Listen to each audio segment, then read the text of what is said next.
pemirsa Antara, selamat datang di podcast Antara Close Up.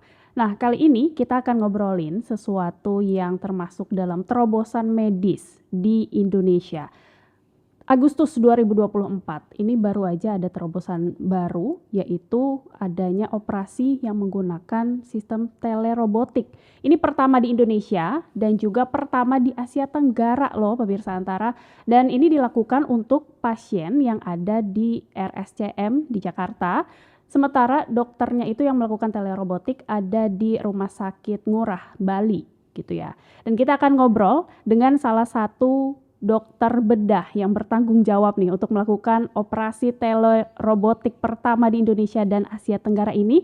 Kita bersama dengan Prof. Dr. Agus Rizal Hamid, spesialis urologi, konsultan onkologi. Bagaimana kabarnya, Baik, Prof? sehat, Mbak. Sehat ya, sudah pasti. Ini karena Prof.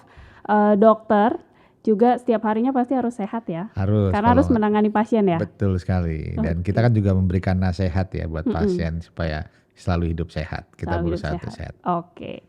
Ini alhamdulillah kita Antara sudah kedatangan Prof yang memang bertanggung jawab kemarin betul ya di operasi telerobotik pertama gitu ya, Prof ya.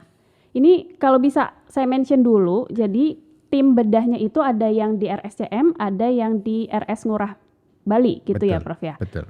Kita boleh honorary mention, tim dokter di Rumah Sakit Ngurahnya ada Prof. Dr. Ponco Birowo gitu. Kemudian ada Prof. Dr. Agus Rizal Hamid, juga ada Dr. Iwayan Yudiana gitu ya. Bertiga di sana, Prof.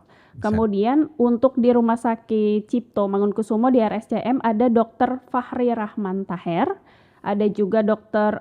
Fehaza Alfarisi dan Prof. Dr. Haidir A. Mohtar dan juga Prof. Dr. Gede Wiryakusuma Duarsa gitu ya.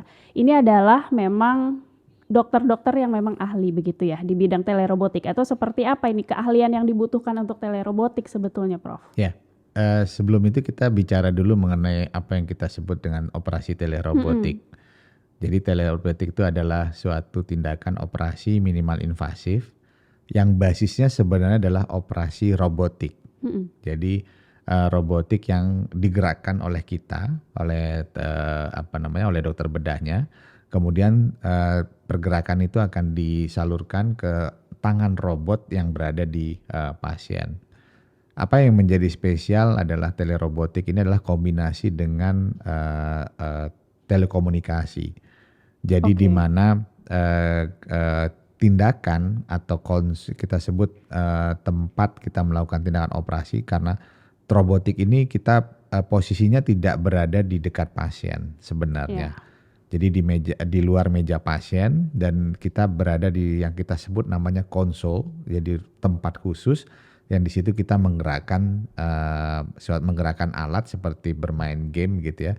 Kemudian nanti ditransfer di meja pasien, tangan robot itu bergerak sesuai dengan arahan kita.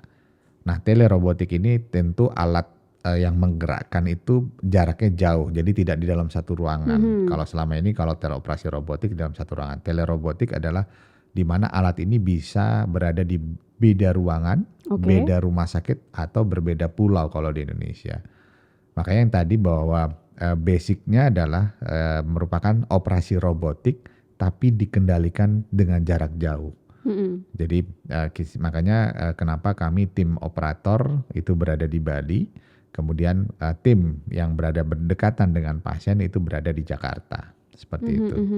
Tapi dua-duanya berarti memang harus punya kepakaran di bidang robotik ya, secara umum, atau gimana, Prof? Secara umum sebaiknya memang memiliki kemampuan robotik, tapi minimalnya standarnya adalah memiliki kemampuan operasi minimal invasif yang kita sebut laparoskopi. Apa tuh, Prof? Jadi operasi laparoskopi adalah sebenarnya sudah cukup banyak terkenal. Jadi bahwa dengan operasi laparoskopi adalah sama menggunakan alat masuk ke dalam tubuh pasien gitu ya, dan membuat luka hanya sekitar 2-3 cm.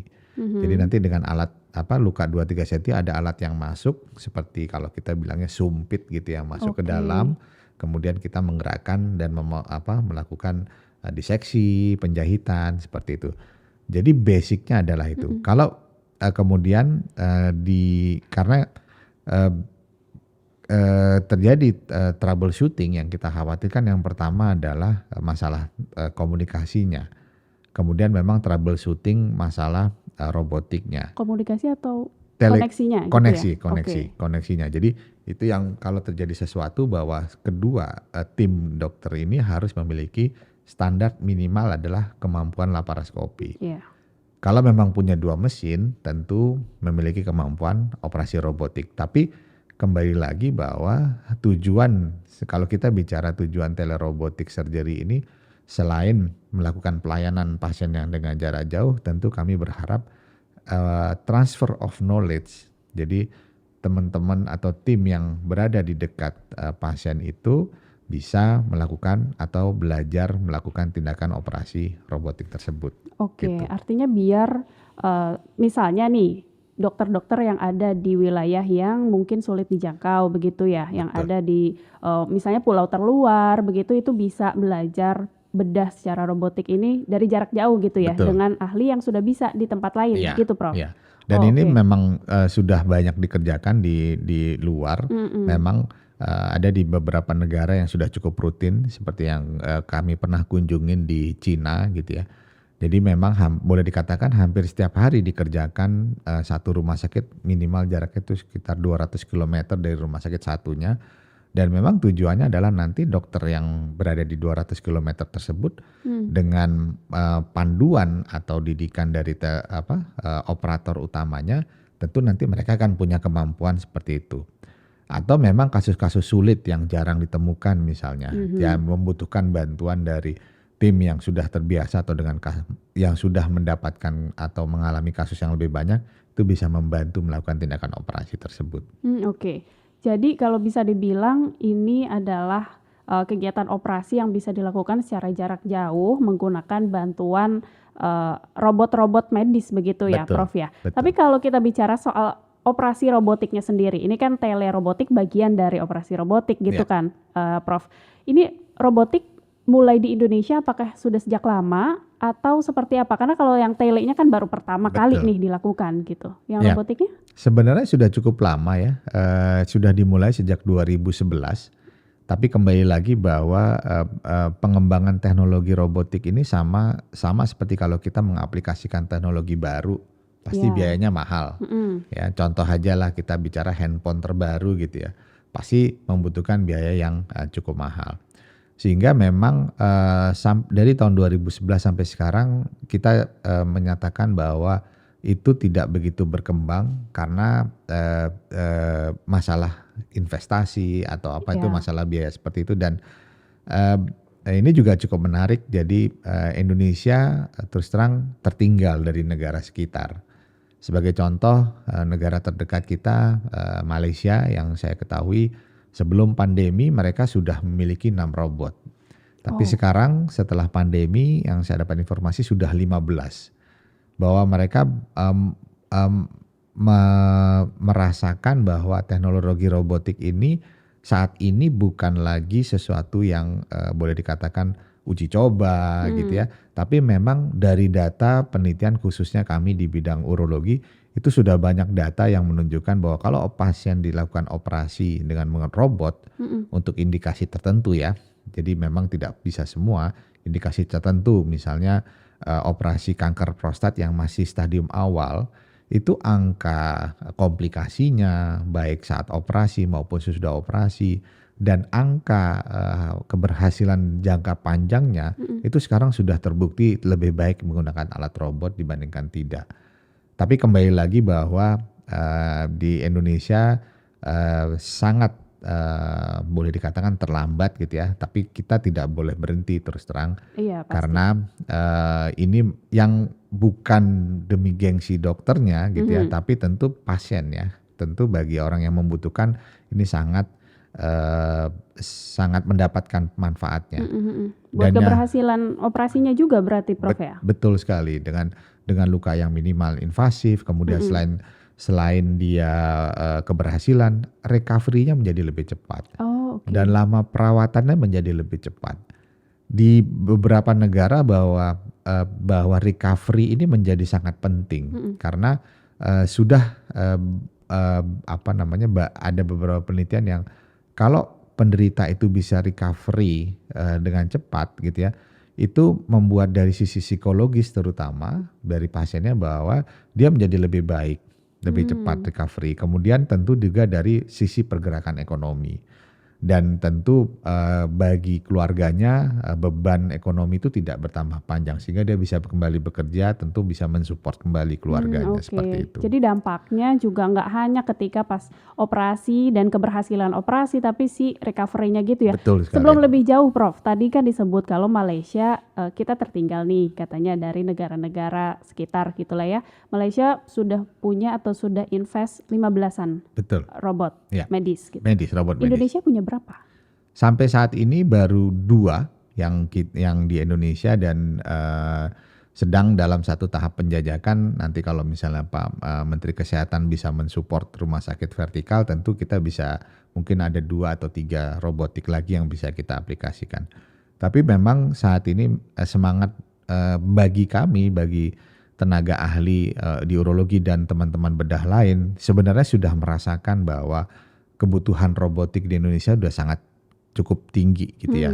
Ditambah lagi data-data tadi yang sebenarnya sangat penting bagi kita dan yang paling terakhir tentu memang bagaimana terlihat bahwa prestise negara ini dalam memberikan layanan kesehatannya buat di negaranya sehingga biar pasiennya nggak keluar negeri terus gitu dok ya. Salah satunya demikian Itu ya. seperti itu ya. Jadi karena kita mengakui bahwa banyak zaman sebelum saya mengembangkan robotik cukup banyak pasien-pasien yang saya terpaksa harus merefer. Karena kita belum ada. Dan seperti kita ketahui mungkin baca berita tahun 2021 seorang yang cukup terkenal di berita di ini adalah terpaksa harus melakukan tindakan operasi di Mayo Clinic, bukan di Indonesia. Padahal yang mungkin menurut informasi saya nggak tahu pasti bahwa sebenarnya beliau juga ingin dilakukan tindakan di Indonesia. Tapi itu yang membuat harusnya kita melihat kebutuhan masyarakat kita. Jadi bukan sekedar bahwa dokternya nanti mendapat keuntungan ya kemudian dari sisi ekonomi, tidak. Karena begitu kita menjadi pasien tentu kita ingin mendapatkan pelayanan yang terbaik. Jadi kalau pasien-pasien yang memang bisa ada indikasinya dilakukan tindakan robotik harusnya di Indonesia.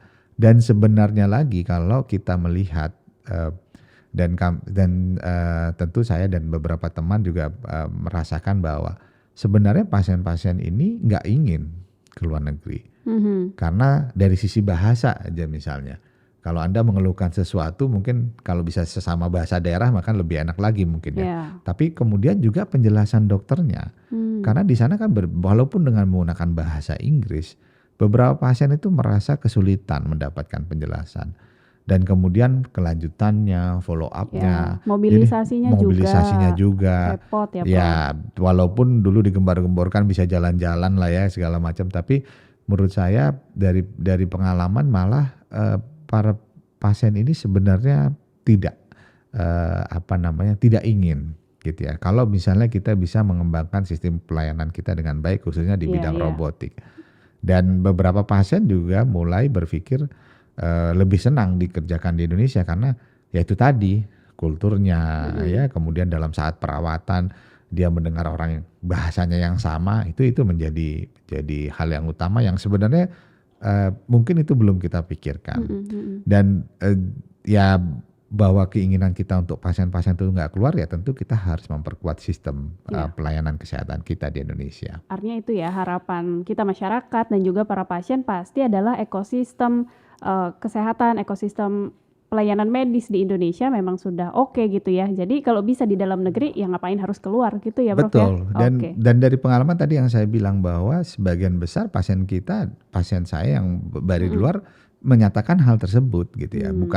Bukan saya ini. Jadi pasiennya yang berbicara bahwa kita juga pengennya nggak keluar seperti itu, bahwa ini kan jadi tanda kutip terpaksa gitu ya. Jadi itu yang menurut saya harus kita pikirkan bersama untuk perbaikannya. Oke. Prof, sebelum kita lebih jauh lagi ke situ ya, soal ini kan pasti butuh political will ya tentunya ya untuk menghidupkan ekosistem pelayanan medis di Indonesia. Tapi sebelum ke situ, ini saya mau bicara teknis dulu nih. Tadi Prof bilang kalau operasi dengan menggunakan robotik atau telerobotik gitu ya secara spesifik, ini hasilnya ataupun sebelum hasilnya ketika prosesnya aja itu sudah bisa lebih presisi begitu dibandingkan dengan operasi bedah yang menggunakan tangan biasa gitu ya. Tapi sebetulnya apa sih yang bikin operasi robotik ini dan juga telerobotik ini bisa presisi seperti itu? Baik. Jadi yang pertama adalah tangan robot ini stabil, gitu ya. Beberapa orang kan memiliki tangan, misalnya dia tremor nih, dan juga beberapa dokter bedah pun juga dia bisa tremor. Anda bisa bayangkan kestabilan itu diambil alih oleh robot. Kemudian robot ini mau bekerja setengah jam, 1 jam, 5 jam. Nggak ada capek dia? Tidak ada capeknya. Asal jangan dicabut listriknya ya. Kalau listriknya dicabut mati dia. Itu memang kelemahan utamanya. Atau kalau sistemnya restart ya. Jadi itu bisa jadi masalah. Nah, dengan kestabilan tersebut kita bisa melakukan, kita sebutnya memisahkan jaringan yang harus kita harus kita angkat dengan yang tidak, itu menjadi lebih stabil. Kemudian yang kedua adalah sistem kamera. Jadi teknologi robotik dengan laparoskopi tadi itu menggunakan kamera yang kita masukkan ke dalam tubuh sehingga kita bisa melihat langsung, melihat lebih dekat gitu ya. Dan jelas. Lebih jelas. Dan bagi operator tentu berbahaya. Bayangkan kalau misalnya kita operasi lagi ada perdarahan, muka terlalu dekat kan. Sama-sama beresiko kita menularkan infeksi ke pasien, pasien pun juga bisa menularkan infeksi ke kita. Tapi dengan kamera robotik tadi yang sudah stabil gitu ya, kita bisa melihat jaringan ini lebih baik. Coba Anda bayangkan kalau kamera itu dipegang sama tangan manusia, itu seperti film bergoyang-goyang. Dalam 5-10 menit Anda pasti akan pusing. Tapi dengan kamera robotik tersebut dipegang oleh robot juga, ya dia bisa melihat jaringan itu menjadi lebih detail. Dan itu mau dibiarkan mau sejam, 2 jam, mau berapa jam dia akan tetap.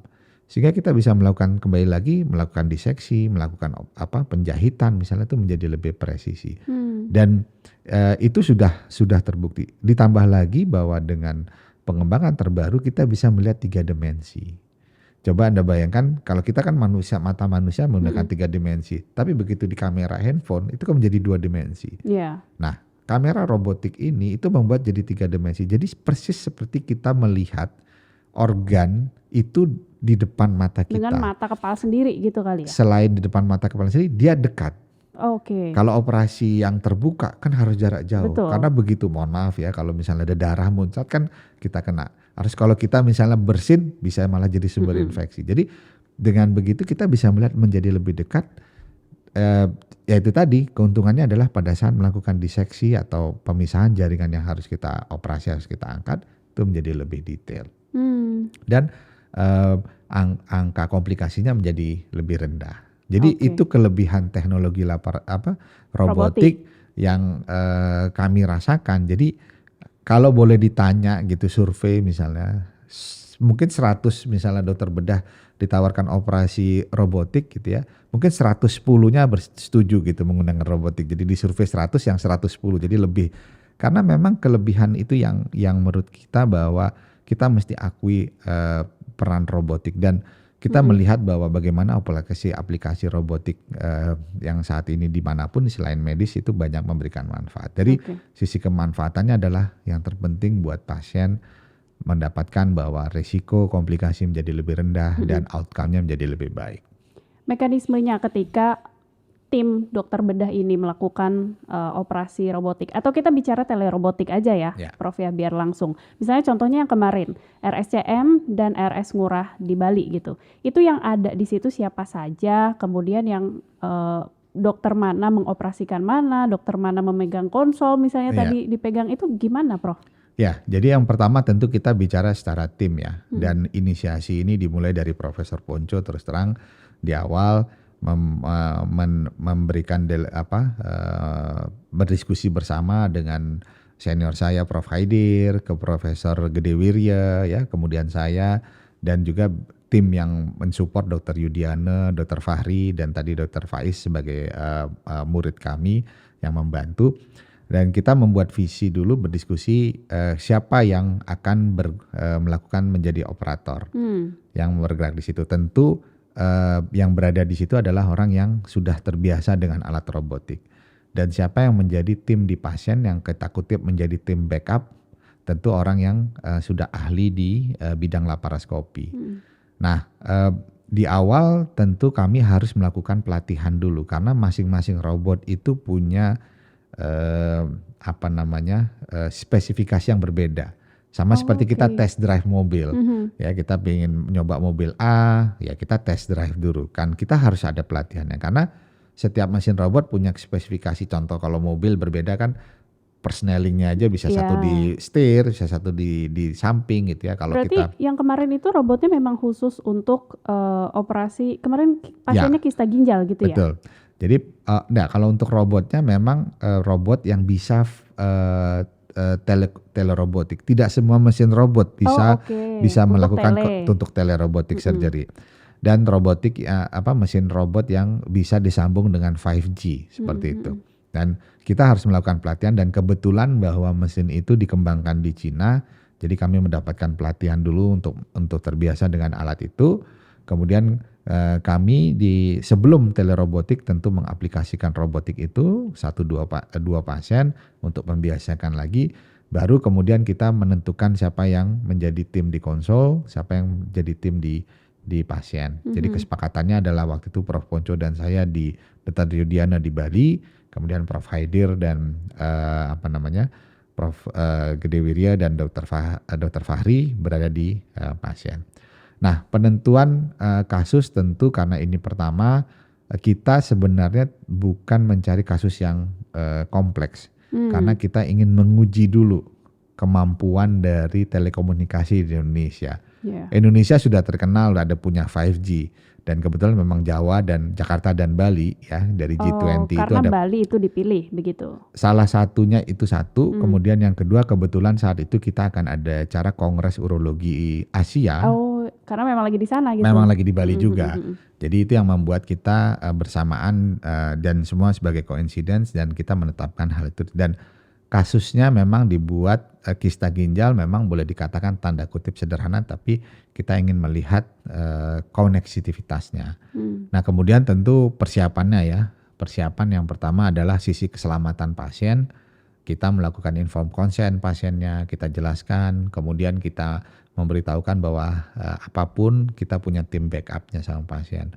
Kemudian sisi telekomunikasi, nah ini yang cukup menarik sebenarnya ceritanya bahwa bagaimana kita mengkoneksikan kedua mesin ini dan persyaratan dari sistem robotik ini cukup berat ya. Misalnya latensi itu tidak boleh lebih dari 100 milisecond. Arti latensi itu bahwa keterlambatan. Misalnya saya mau menggerakkan tangan di sini bergerak ke kanan, berapa lama mesin itu bergerak juga. Itu harus kurang dari 100 milisecond. Karena kalau lebih dari itu bahwa kalau kita bergerak di sini baru bergerak, itu membahayakan bagi pasiennya. Jadi itu salah satunya ada istilah jitter, ada istilah package loss gitu ya. Nah itu juga sangat dan itu membutuhkan waktu yang cukup lama. Dan setelah itu berhasil kita uji coba dulu ya bahwa memang pergerakan tidak ada, baru setelah itu kita berani ke pasien. Gitu. Dan alhamdulillah selama itu dan kami saya pribadi melihat bahwa kemampuan 5G kita cukup oke. Karena waktu itu di awal kayaknya kurang cepat dinaikin lagi sebenarnya bisa maksimal. Jadi mau menunjukkan bahwa kemampuan telekomunikasi kita sudah cukup oke kalau kita mau menerapkan telerobotik. Ya. Tapi gitu. ini juga yang jadi pertanyaan Prof ya, karena kan kalau kita tahu begitu, mungkin Jakarta dan Bali memang lokasi yang memang tercover dengan 5G gitu ya. Betul. Dan tadi katanya udah cukup oke nih. Tapi apakah yang digunakan adalah koneksi yang secara khusus memang diperuntukkan buat telerobotik ini atau memang koneksi 5G secara umum atau gimana sebetulnya? Ya, emang di tahap awal ini kan makanya kita sebut tadi pertama atau piloting ya. Tapi mau menunjukkan bisa loh. Kalau bagi kami, tim kami merasa Indonesia bisa dan itu ya kita terharu sekali ya, kalau saya pribadi terus terang kita bisa nih dengan 5G kita gitu ya, bahwa kita bisa sehingga memang waktu itu harus khusus ya segala macam. Tapi tentu memang ke depannya harus kita kembangkan karena kita sadar di beberapa negara atau bukan beberapa kota itu tidak semua tercover. Tapi tentu itu menjadi suatu tantangan tersendiri dan menurut saya itu harus kita kerjakan di kemudian hari. Dan ini apa yang sudah kita kerjakan keberhasilan ini kan harus dilanjutkan ya. Ya entah nanti memang ada beberapa cara. Tentu political will, misalnya pemerintah mengembangkan 5G. Dan informasi terakhir bahwa kebetulan alat ini khusus 5G, tapi ada juga beberapa robot yang mulai dikembangkan tidak menggunakan 5G. Bisa juga apa jaringannya? Bisa malah ada mungkin 3G ya. Ada yang saya dengar malah pakai internet biasa dan mereka bisa mematikan. Tapi itu tahap pengembangan. Nah, tapi itu terus terang memang butuh waktu ya. Tentu akan persiapan. Saya rasa dalam waktu 1 atau 2 tahun. Mungkin teman-teman yang lain yang teman-teman ahli bedah atau yang kebidanan yang mendengar podcast ini mau mengembangkan misalnya nanti bisa melakukan telerobotic surgery dengan hanya cukup internet biasa. Dan di beberapa negara yang setahu saya juga ada malah menggunakan paket telepon biasa gitu. Jadi paket internet biasa bisa dikerjakan. Jadi ini kami berharap bahwa teman-teman yang lain juga bisa berpikir atau melakukan inovasi lebih lanjut, bekerja sama dengan yang lain dan tentu dengan support dari pemerintah supaya ini bisa terjadi. Dan kami secara tim memimpikan hal itu, bahwa bagaimana kita bicara di luar Jakarta aja ya, bahwa nanti misalnya di Indonesia Timur atau Indonesia Barat, di ujung barat itu juga bisa melakukan kemampuan yang sama melakukan tindakan operasi robotik tanpa harus mendatangkan baik dia datang atau mendatangkan. Jadi teman-teman itu transfer of knowledge-nya menjadi lebih cepat gitu. Dan karena kata Prof tadi itu tujuan utamanya ya, biar transfer of knowledge-nya. Ya, kami melihat bahwa itu menjadi tujuan utama pengembangan telerobotik tersebut gitu ya. Dan ya ujung-ujungnya tentu bahwa masyarakat yang berada di tempat yang jauh itu mendapatkan layanan yang terbaik. Tapi bicara soal SDM-nya sendiri, kalau sekarang kondisinya seperti apa, Prof? Ada berapa banyak sebetulnya yang bisa menguasai telerobotik atau robotik mungkin ya secara umum gitu? Ya, memang kesulitannya kan kalau alatnya nggak ada, bagaimana kita pengembangan SDM? Dengan keterbatasan tadi, paling nggak saat ini kami yang benar-benar bisa mengerjakan, kalau kami di urologi mungkin ada 5-6 orang di Indonesia yang bisa mengerjakan, dan saya rasa mulai banyak berkembang. Teman-teman kebidanan juga cukup banyak, teman-teman dari bedah saluran cerna digestif juga sudah mulai berkembang.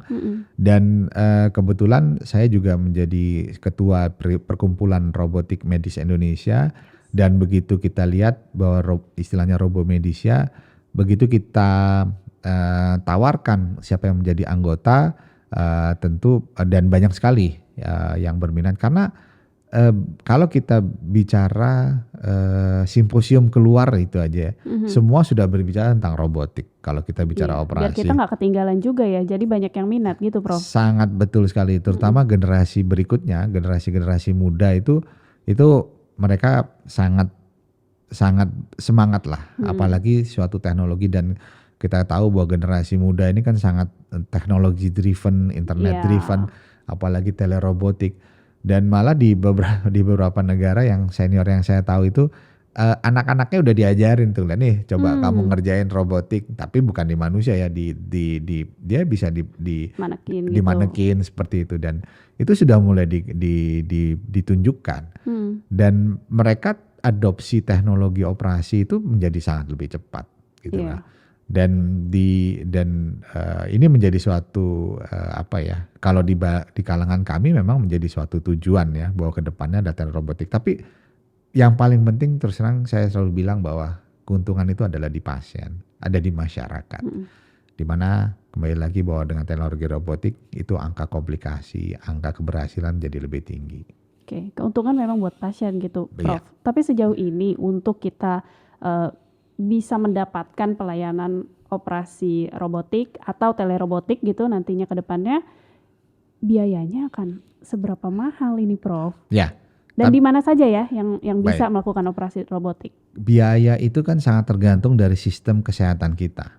Ya. Kalau kita bicara di Indonesia ada sistem BPJS, sistem asuransi kesehatan nasional, ada sistem asuransi private, swasta dan ya kalau kita bisa bicara ya out of pocket atau biaya pribadi. Nah, sebenarnya ini sangat tergantung bagaimana kita melakukan advokasi.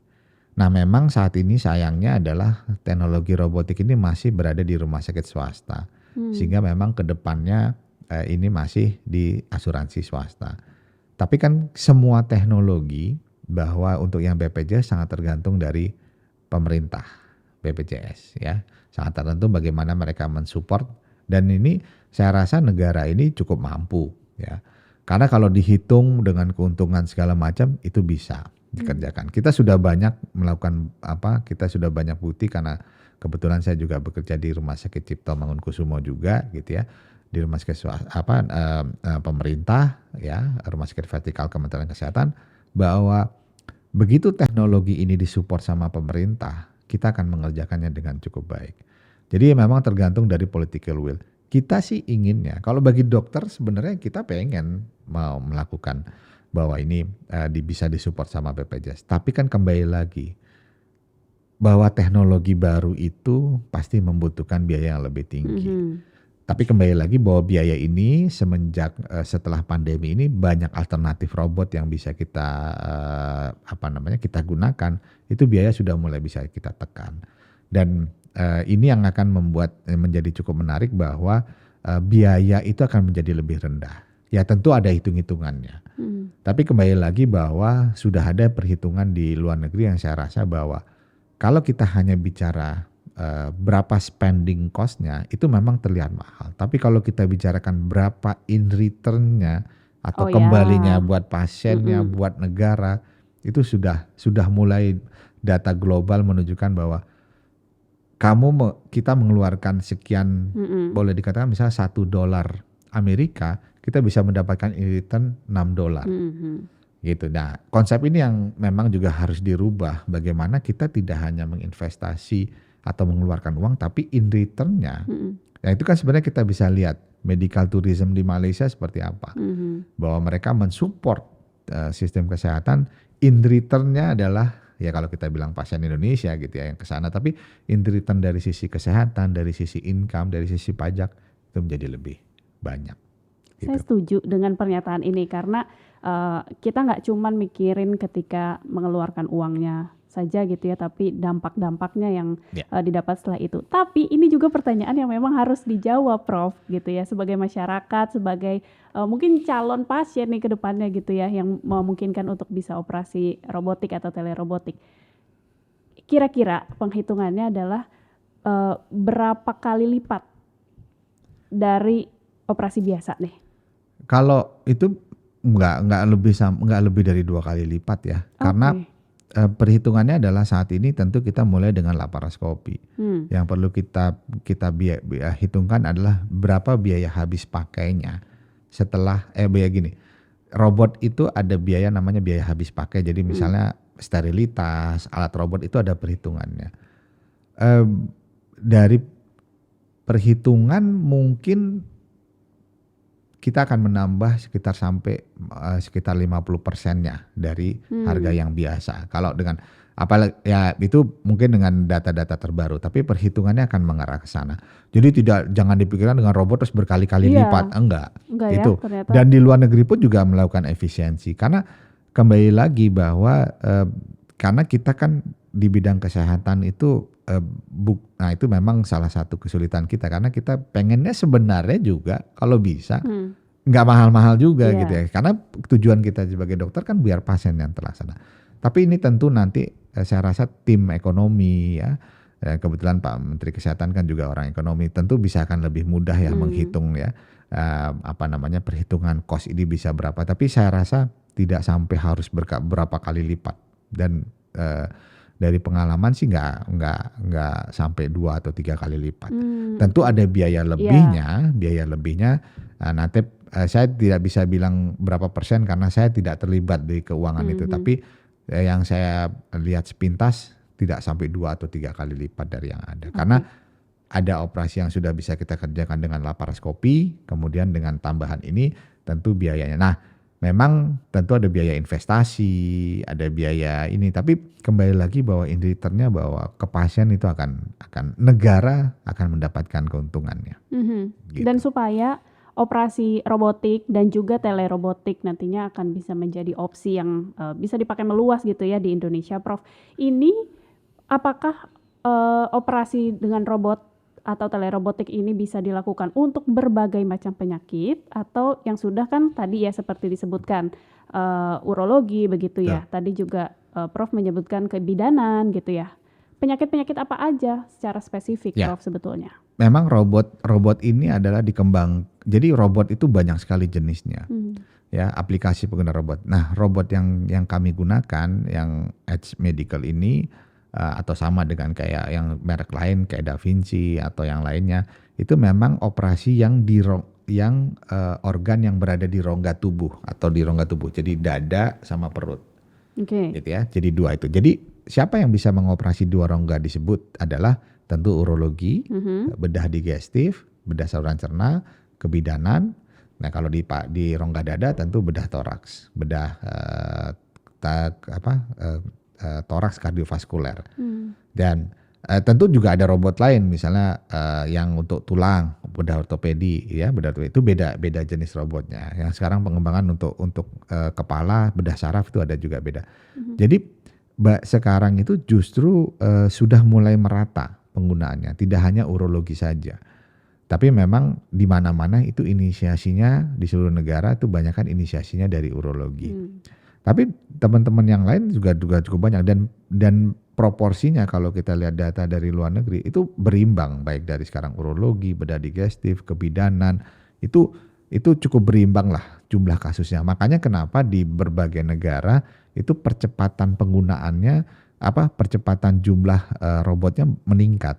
Karena tidak hanya dikerjakan oleh kami tim urologi tapi juga oleh teman-teman yang lain. Sehingga kalau robot cuma 1 ya permintaannya banyak, nanti rebutan kamar operasi.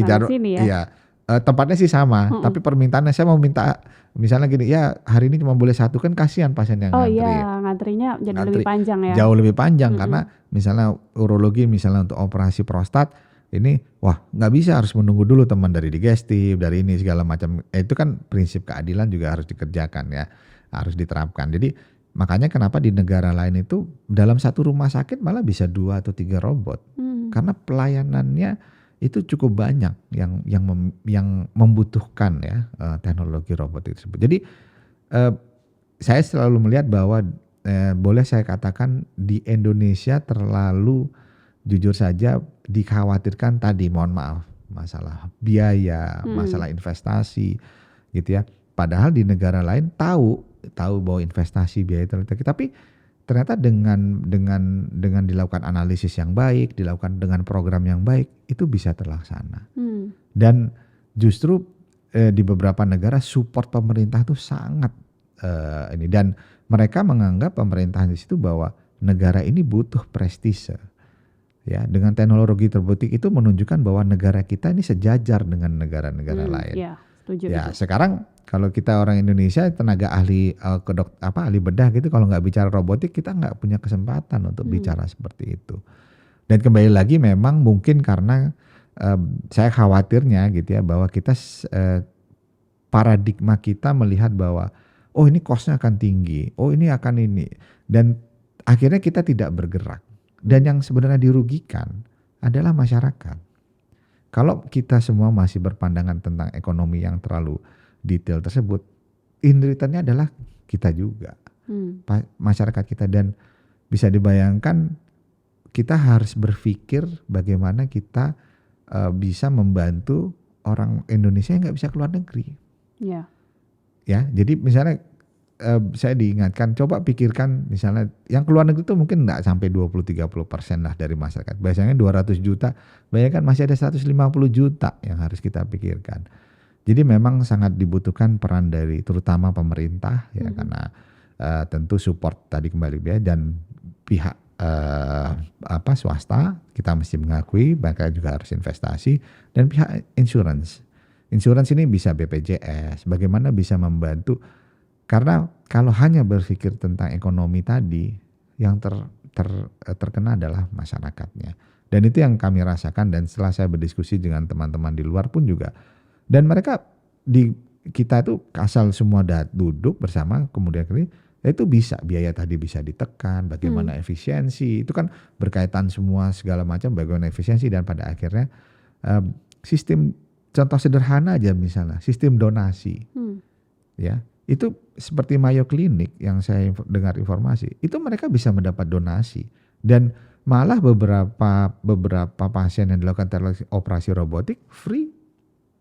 Saya juga pernah seminggu saya mengobservasi di salah satu rumah sakit di Australia di mana sistem donasinya sangat kuat ya, sangat baik. Bisa bayangkan satu rumah sakit khusus kankernya itu bisa mendapat donasi yang cukup besar. Artinya donasi kalau kita bicara sumbangannya ini dari masyarakat. Dari masyarakat. Malah kalau pasien dioperasi di situ, dia bisa gratis robotiknya. Nah, tapi kan kembali lagi kalau bicara donasi, biasanya setelah saya informasikan, mereka biasanya berkaitan dengan pajak segala macam. Dan ini kan perlu terobosan ya, bagaimana kita mengaplikasikan yang sudah dikerjakan di luar negeri itu supaya pelayanan kesehatan kita bisa dan hampir di semua negara yang dimulai itu dikembangkan dengan donasi. Contoh juga di India, kami juga mendengar cerita bahwa di awal-awal mereka mengembangkan itu donasi. Di Taiwan, robotik pertama di sana juga dimulai dengan donasi. Ini kan bisa kita jadikan contoh. Tapi bagaimana kita memikirkan bersama supaya layanan robotik, kalau di Indonesia butuh telerobotik, terus terang karena kepulauan tadi ya tentu. Nah itu kan juga harus kita mulai dari sekarang.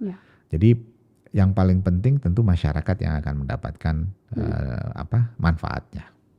Dan terakhir Prof, ini untuk diterapkan juga kan kayaknya masih banyak tantangannya ya. Ekosistem pelayanan medis, terus political will dari pemerintah dan lain-lain gitu ya. Tapi secara teknis ini seberapa dalam waktu cepat ini, apakah seberapa memungkinkannya gitu ya? Konsep atau sistem telerobotik, operasi medis telerobotik ini dilakukan secara luas di Indonesia gitu. Kalau kita berkaca dari kemarin karena waktu kita melakukan telerobotik surgery, persiapannya 6 bulan. Tapi real teknisnya boleh dikatakan cuma 3 bulan. Jadi kalau itu kita bisa jadi acuan, harusnya nggak lama kan. Tinggal tadi kembali lagi, misalnya kita bicara investasi. Misalnya kita bicara bagaimana pemerintah memberikan support. Bagaimana tadi 5G kita bisa kita buka gitu ya. Kita bisa buka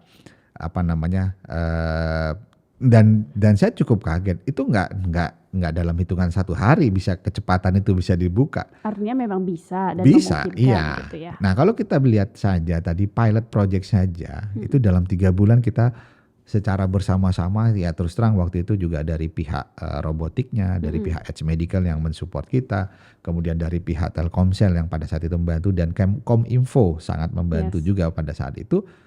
Kalau kita bersama-sama itu bisa dalam waktu 3 bulan kita real. Jadi memang rapatnya rutin sekali. Tapi ini artinya kan bahwa kalau slogan kita dulu slogannya kita gotong royong gitu ya bersama-sama itu bisa. Artinya kalau itu bisa, saya rasa tidak terlalu lama dalam mau ditanya aplikasi. Kalau mau bicara tahun depan, bisa harusnya. Hayu lah ya. Oh iya, hayu. Apalagi misalnya ini dengan pemerintahan baru gitu ya, kita tentu akan sangat senang kalau memang punya. Yang kembali lagi kan bagaimana saya selalu bilang negara ini mau dibawa kemana gitu ya pengembangannya.